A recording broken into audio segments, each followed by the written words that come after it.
Reflecting Christ, October 14th, the Lord knows all the thoughts. First Chronicles 28, verse 9. And thou, Solomon, my son, know thou the God of thy father, and serve him with a perfect heart and with a willing mind. For the Lord searcheth all hearts, and understandeth all the imaginations of the thoughts. If thou seek him, he will be found of thee.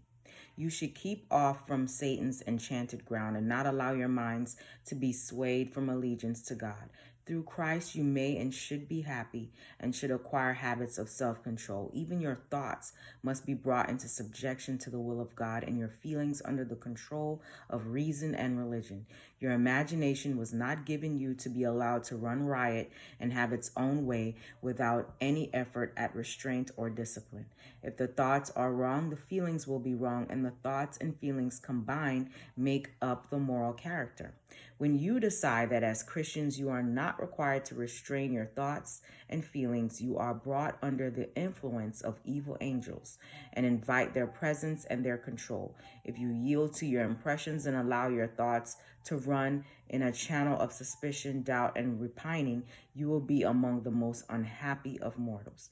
Man has been placed in a world of sorrow, care, and perplexity.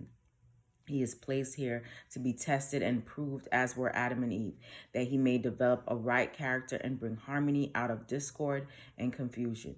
There is much for us to do that is essential to our own happiness and that of others. And there is much for us to enjoy. Through Christ, we are brought into connection with God. His mercies place us under continual obligation. Feeling unworthy of his favors, we are to appreciate even the least of them.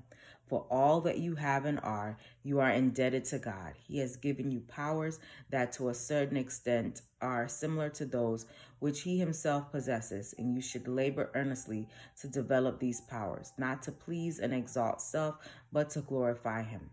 The earth is the Lord's. Here it may be seen that nature, animate and inanimate, obeys his will. God created man a superior being.